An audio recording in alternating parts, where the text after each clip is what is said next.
Good morning, good morning, good morning. You are with Camille Watkins on Arrow FM and her show, Everyday People. Good morning. Hey, look, technical difficulties is the name of my show this morning, and we seem to have them every time. But guess what? It's all good. Life on life's terms, right? That was just a tiny sneak peek of Pauli and the Low-Keys' new song, That's What I Say. And we didn't even get to hear what he said. So we will work on that and hopefully be able to bring that to you later. Coming up on the show this morning, I've been waiting to do this show since February. I just looked up my little book, and I have Pauli from Pauli and the Low-Keys in the studio this morning to share his story and some of his music. So really looking forward to that. So we're going to talk about his journey, music, work and life, and we are also going to play a song that does that has meant lots to Pauli. So, and I'm really looking forward to that because it's a song that I absolutely love as well. So welcome to your Community Access Show 92.7. Like I said, you're listening to Camille. It has just gone 9 o'clock, but the clock is telling me it's 10 o'clock, and I'll try not to let that confuse me. It is 20 degrees outside. You heard me. I said 20 degrees outside, and it's sunny. What the hell? I absolutely love autumn. It is my most favourite season. I love the colours that it brings, and I love watching those leaves fall and standing in them and thinking I'm some like Disney princess or something, which I am. So that's that. Right. Okay, let's get into the show this morning. Pauli, welcome. Thank you. Thanks for having me. I've been looking forward to this so much. I'm so sorry I couldn't get that whole song to play. That's right. It's kind of my fault. I should have sorted that out earlier. But That's okay. We did our best. Yes.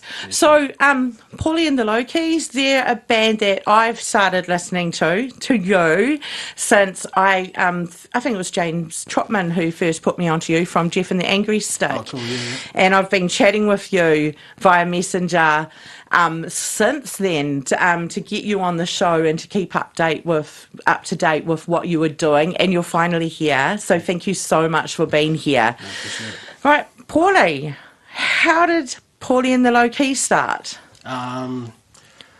Basically, I just had so much time on my hands, and I kind of always had this idea of kind of making music for myself, because I've kind of spent a lot of time away, and then I finally moved back home, and the idea was to put all of this music that's kind of been growing up for years, like, out there. Mm. So, yeah, I guess that was the birth of Pauli and the Low-Keys.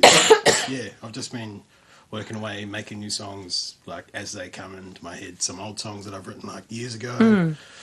Some as old as, like, 13, 14 years. Wow. Yeah, that I've just kind of revamped. Like, and then songs, like, yeah, I've just been writing songs over the years, but not really done anything with them. So it's kind of, it's good to finally have them out there and people listen to them. It's pretty cool. Absolutely, because your Pauli and the Low-Keys songs are available on Spotify as you release them, and on YouTube as well, aren't YouTube, they? all streaming sites, but just the main ones, because everyone seems to just go to them. But they're all streaming sites, for sure. Okay, so, right, what I want to know is, I was going to say, where did you come from? What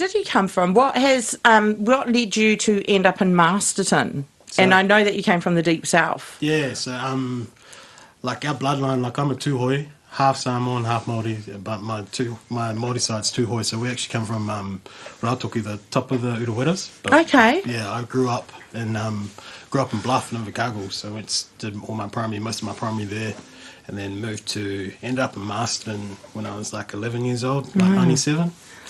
And we ended up moving here to come stay with my nan and granddad, who have been here for years, because my granddad always worked on the cranes in Wellington, and they built a house in Masterton, so that's how we ended up here. Oh, that's cool. Oh, we're lucky to have you, for sure.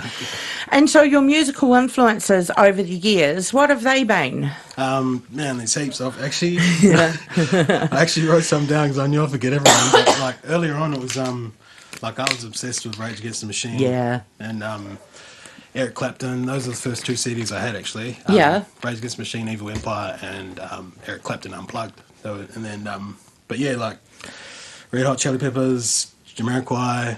Oh, Jamiroquai, yeah. Like, I was even influenced by a lot of church music, so because I grew up in the church scene when I moved to Masterton as well, so shout out to Masterton Samoan Energy. Yeah. So Kirk Franklin, Ron Canoli, Hillsongs, like sort of that sort of music. Yeah. Like nowadays I'm more into kind of like the diddy reggae side of stuff, so I love like Fat Freddy's, Bob Marley. Oh yeah. Lady Six. Oh, Page Lady 5. Six. Yeah, She's so it's amazing. David Dallas even, so even Oh, yeah. venturing into hip hop too. So it's kind of Yeah. nothing's off limits. No, I love David Dallas. Yeah. I just think he's a awesome Oh, artist his as well. drop is unreal. It's pretty cool. Yeah, and I'm sort of a bit of a fan of Sid Diamond as well. Oh, yeah, I think cool. he's great as well. Yeah. So what I do have noticed about Pauli and the Low Keys, it sounds like you got lots of gang members. I'm so sorry. It sounds like you've got lots of band members. Oh yeah, no, I'm trying to achieve a pretty full sound, but yeah, and saying that, I've just been doing it all myself. So Yep. it's kind of it's Oh, been a lot. don't be low key about that, bro. I think that's amazing that you do this all by yourself. And where do you do this? Just in my bedroom, so it's kind of just a bedroom studio. Kind of like don't have as much as acoustic treatment as this room Yeah. here, but yeah, I've just got like foam pads around and stuff, and Man. just I do it all on my laptop, which is pretty fun. Don't, honestly, that is absolutely brilliant. So, the musical instruments that you play, Yeah. how many?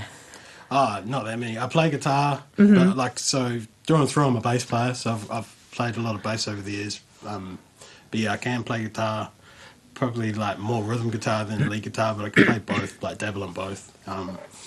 Like I just because I know kind of notes and stuff, I just jam on keyboard. Like, Yeah. I don't really know how to play piano that well or anything, but there's that, and then I just build beats. So I can play a little bit of drums too, so I just do that. Yeah, and so do you do a lot of building the beats on...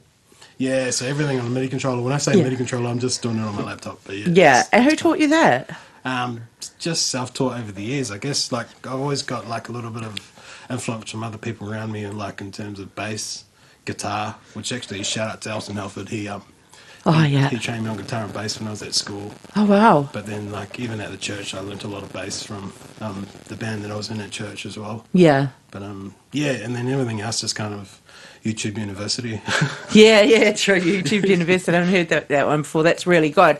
So, as you're like you've talked about your musical influences and picking up the guitar and all that sort of thing, is there a family member that like you remember that kind of inspired a lot of this? Was there a family member that plays music or? Yeah, sure. Well, I've actually got because I'm one of 9, so I'm from a big family, and our whole family is actually quite musical. But, they just don't take it as seriously as I do. But man, they're pretty talented as well. But yeah, our earliest, I guess, we all kind of learned from our father.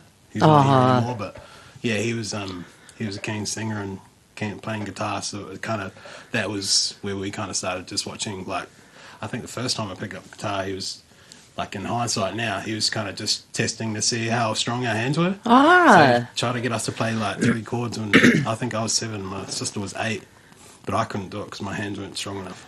And that's when my sister started when she was 8 years old. Yeah. She had strong enough hands. So, wow. Yeah. So my older sister's like, she's a muso too, but she just doesn't take it that seriously. It's just fun. Yeah. Oh, that's brilliant. I'd love to be able to have that talent. I love to sing. I know I can hold a note, but being able to pick up an instrument, I think that's really amazing. That's really, really cool. All right, what I want to do is go into playing. So I asked Pauli what song influenced him the most, or what is a song that he would like to pick to play for the show. So I have chosen this song from sorry, I just got distracted by someone coming in doing the lights. So I asked Pauli, choose a song that you'd like to play on the show that has influenced you over time, and he has chosen this song. I'm going to play it now. Then afterwards he's going to tell us about why he's chosen this song. So this is...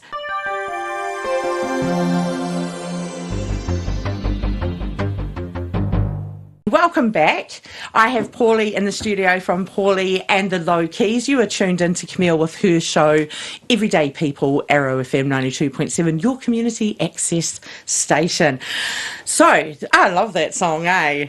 That's good. Wow. And the band, everything, we were just chatting about it, about how, how political they actually really are. And then you said something to me and my head just went boom.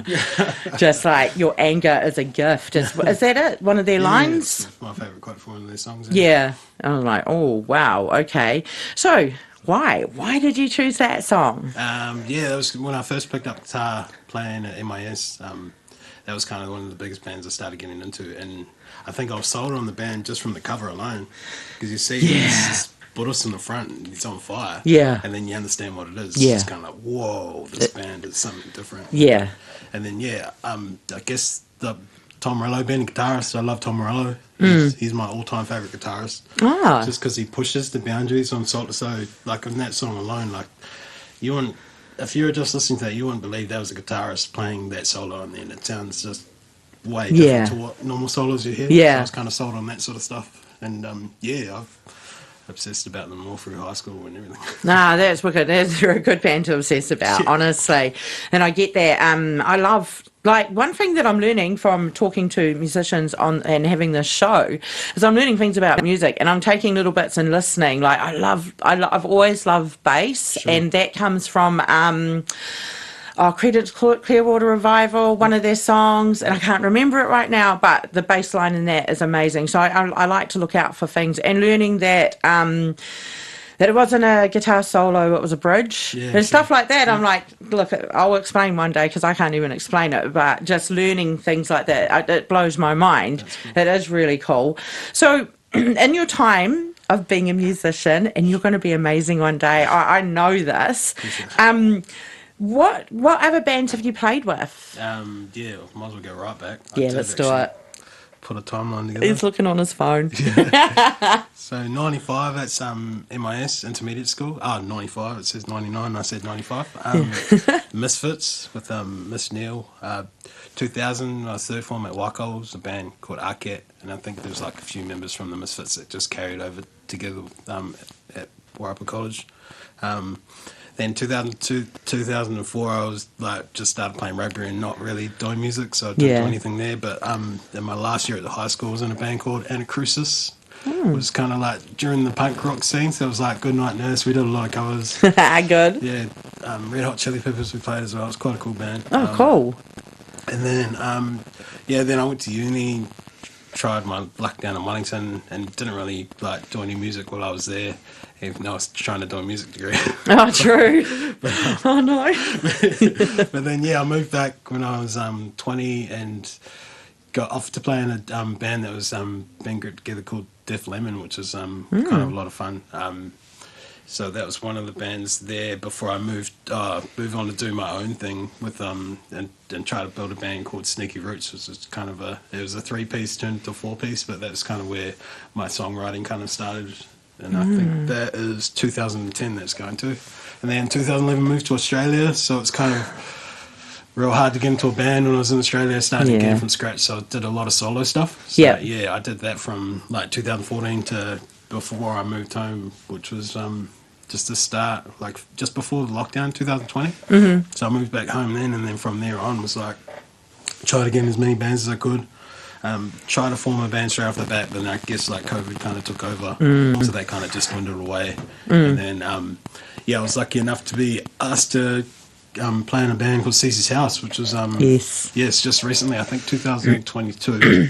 And I was in there for like maybe a year and a half, and then only just recently, like asked them to move on to kind of focus on my own thing. So that's where we are today. Pauli and Watkins, Oh, yeah, because and this has all just happened really recently because you were playing with Cece's House at the Summer Hummer, weren't you? We did Summer Hummer. Brilliant. It was a really cool gig. Yeah. Yeah, they were a really good band, man. They were very talented musicians. Yeah. It was just, I guess, I had to make a decision between, like, because when I go all in, I've got to go all in and give everything, and then having two bands, like, going just as hard as each other. I say two bands, just a band and myself. Just going as hard as each other, I kind of had to, like, decide where I was going to put all of my energy into, and it seemed like a no-brainer as much as I knew it was going to hurt the guys. But, man, they took it really well. They've been great about it. Oh, that is so good. That is so good that they're taking it really well. And I think it's awesome that you're taking the time to focus on Pauli and the low keys, which is just you. And I actually really think that's really cool. I want to talk about your songwriting. So I really do genuinely like your music, and I like listening to the words, which I hope a lot of people do when they're listening to music. How do you start writing a song? How does that happen, that process? I always kind of build music first, and then, so, like, even for a whole song, I'll just, like, build the hook first. So I'll just sit there with kind of the most catchiest part of the song and then just play that over and over again. Like, I'll listen to it for hours just till something kind of just, like some melody just kind of jumps in my head that kind of sticks. And once it sticks, that's when I know I can kind of build the song. But yeah, I'll build the main kind of hook, then move on to trying to build different parts around that hook, and then sit there. Once I've got a song kind of built together, I'll just listen to it till it comes together, because I won't write the words until all the melodies here. Yeah. And then once it sounds like a song in my head, I'll start writing it. That's so cool. Yeah, the writing just kind of free write. So I just, whatever comes to my head, like, just try and be completely true to the emotions in my head or whatever's going on at the time. And then songs just generally come to me pretty quick. So that's really cool. You're really lucky with that. I thought everyone could do it, but a lot of people keep telling me that it's actually it's not a that gift. easy. Yeah. It is a gift. It's not that easy. I'd like to. Well, one thing that I think about people that write songs, that you're not just a songwriter. This is my personal opinion. You're also a poet. Sure. This is how I see it, because the songs without the music comes across as a poem, and I think that's pretty amazing. And I think one of the artists I really like is Kendrick Lamar, and he's described as one of America's one of the greatest poets. And I know there's a lot. Yeah, a huge fan of Robert Frost as well, but he never sung. But Kendrick Lamar, I just, being his music is poetry as well, and that's just how I see it. I just wanted to add my little thing in there. I'm a big believer in rappers being poets, for sure. Oh, absolutely, Really wordologists. good with their words, yeah. You're a wordologist. How cool is that? You should, that's so cool. Hey, I'm going to play another song by Pauli and the Low Keys right now. This song was just released last Friday, and it's, like I said, it's another funky beat. This is What's the Use by Pauli.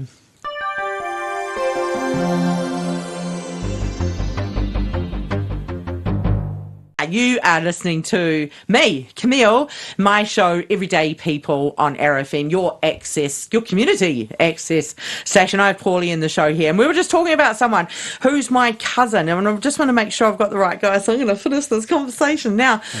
Was he in Fry My Pretties or... Oh, no. You're talking about Mike August. Yeah. Oh, wow. That's my cousin. Well, somehow my cousin. Yeah, cool. So, yeah. Oh, yeah, no. I know of him. But who are you talking about? He's a legend. I'm talking about one of my best friends, Michael Rigg, who's our guitarist in Def Lemon. And we're going to talk about Def Lemon right now. But I just played...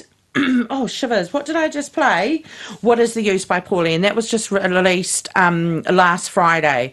And it is such a good song. And I think there's a few people that could resonate with the words of that song. So that honestly, when, like we did say, when Pauli releases his music, he does it over all platforms. So you can find it on Spotify. It's not that hard to find his music at all. And the more we go and look at his music and the more hits he gets, the better for him. And I just encourage people to do this, whether you want to or not. I'm telling you to do it. I'm so sorry. The bands that you've been in, one of them you just told me, Def Lemon. Like, I feel real bad. I've never heard of them before. Please tell me more and history. I'm not sure if you were around or not, but no. 2008 to about 2011, four-piece band. Pretty much just started with a hiss and a roar. I guess we were a covers band off the bat, and that kind of built us the foundation of being a band, and we played all over North Island. Wow. Yeah, and then kind of, I think about a year and a half in, we decided we want to go kind of shift into writing our own music, and then focused on trying to do that, and did like Battle of the Bands, got to nationals, didn't place, but it was good fun. But then we released an EP on Spotify. Yes. But yeah, just as a covers band though, we played some really cool gigs. Like we did Summer Hummel back then. Yeah. When it was coming. But we got to open for real cool bands. Like played for Shay Fu when he was just on his own. Wow. Played for Supergroove when they were a band. Yeah. They had this kind of comeback, and that was really lucky to play with them. We played with them a couple times. Evermore when they came over, there was Big Sounds or something like that out in Mangatanoka. We've had some really cool gigs with that group. But it was kind of where I learnt because I'd always kind of written music just kind of for just how I felt. Like, didn't really have any sort of structure, and it's like when we went as a band to try and do our own stuff, it was kind of the first time I'd have been in a band where you methodically write songs. So it kind of just it helped me like I guess like build my method of writing music. And Yeah. it was, yeah, really cool. But yeah, I was lucky enough to have one of my songs that I wrote as a 20-year-old and on the Def Lemon EP, which is on Spotify too, actually. Excellent. Know that, guys. Yes. Yeah, and then so that was a lot of fun too, getting to have kind of one of the first songs I wrote out there Yeah. as a young fella. But yeah, no, it was really fun. That is so cool. Real good band, yeah. What sort of covers? What music? We did everything. So our singer was a pint-sized woman, Pip Hansen. She was she wanted to sing anything. So we did a lot of rock, 80s rock. Oh, cool. Like even like kind of modern for that era too, like in the 2000s. So we're playing like No Doubt. Oh, yeah. Yeah. Yeah. Kind of. Yeah, it was just all kind of like popular music and kind of old classics, which is kind of pretty cool. And, that is cool. So that's where because I learned a lot of rock playing because of that band. So it's like it was cool, man. That is cool. And the band's no longer? Have they disbanded? So there's Pip lives in Rarotonga now. Oh, wow. She's doing a thing over there. Mike lives in Kapiti. He's just about to have his second child. Yes, any day now. And Toby's still around. So Toby from Noise Productions, he was our drummer. So, Oh, no way. Yeah. He's always on the TV, Yeah, old Toby Mills. Yep, Toby That's Mills. so Shout out cool. to Toby Mills. Oh, that is cool. Yeah, so that was a cool band back then. Yeah. So you know the depth of musical talent that we have in this area. Oh, It's really good, eh? Even even right now, like even the young ones, you hear like see these young bands that are coming through, like they are. I've seen Rampage at Summer Hummer, unreal. Yeah. And playing songs that like we grew up watching. It's just Yeah. like, what the hell? So there's lots of talent still around. It's just kind of, I guess it's everyone's just got to get behind everyone. Yeah. Because eventually it's just all going to click. And you Yeah. want to be part of the wave now before it clicks. Because when you kind of build this kind of thing where people just when they do click as bands and stuff and start making names for themselves, like you jump on the bandwagon kind of too late. Like you want to get behind these bands now when they're kind of grinding, you know. So Absolutely.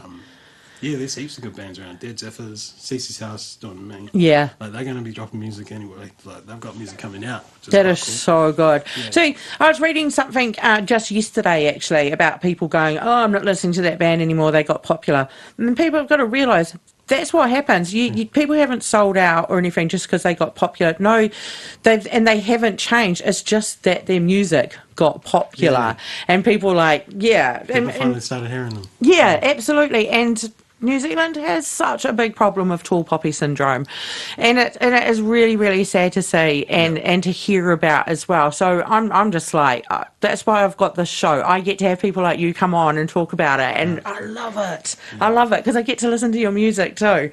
Sure. Right, I'm going to play another song by Pauli. This is The Only Good Thing. This is probably the first song that I listened to, and once again loved it. So here we go, The Only Good Thing by Pauli.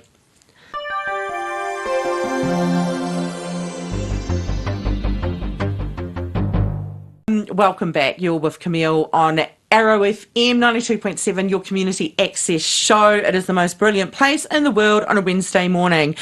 I have Pauli in the studio with me, and we've been chatting about his journey with music and life and what he's up to now, which has been really good. So that's something we're all going to keep our ears and eyes open for. And you can find him on all social media platforms. Pauli and the Low Keys. It's not hard and it is fantastic. So I've been really enjoying this morning. Thank you, Pauli. It has been so good. So what are you up to? What is your future looking like in your eyes? Actually, it's going to be so kind of now that I've got so much music under my belt, I'm kind of thinking that I pull back a bit and then kind of just make songs for an album to be released kind of maybe end of year or in the summer. And then focus on trying to build the actual Low Keys instead of it just being myself and build a band. So that'll be kind of the next step. And then trying to get a production and live show behind. Yeah. So that'll be, that's kind of where I'm focused at the moment. Oh, I'm definitely going to be following that journey, and I know this is going to happen for you because you're putting it out there and it's happening, and I think that's fantastic. And I know that another person from Arrow FM here has got you coming up on their show soon. Yeah. Do you want to talk about that? Crispy's approached me to come join him on Vibrations on Saturday morning, a couple of weeks' time. 10 days actually. Yeah. Which is, it's going to be cool. I guess we'll be talking a lot about similar things. Yeah. But he's a muso too, so it's kind of... Yeah. It's, seeing what they're doing with the Dead Zephyrs is amazing. It's kind of inspiring, actually. Like, I spoke to Ron Coles about, like, how their grind, and it's inspired me to kind of, like, push... Because that's the one thing these bands need to do, man, and they don't understand. It's like, who cares what people say? Who cares what's happening? Like, who cares if you get 2 views, 2 clicks? Like, just put it out there, because eventually you'll start clicking the more you do it. The people are just going to watch. Like, there's like, everyone's kind of limited, thinking that we're all limited to the Wairarapa, but man, there's 8 billion people in the world. Yeah. Just put it out there. Someone's going to listen. 8 billion, isn't it? Yeah. Did you say 8 billion? Yeah. No, like, that is brilliant. See, and I believe in that, and I love the way that you believe in yourself. And I think that is great advice to everyone. Just put it out there. And that's what I've done. That's what Pauli's done. And it's just an amazing feeling. I really want to thank you for coming in this morning. I really appreciate that. And it's an interview I was anticipating for a while, and I'm so glad that it's gone so well, apart from that first little technical bit. Look, I'm Pauli. Thank you so much for coming in. And I'll be watching your journey, don't worry. And I think that's really cool, and sharing all your stuff.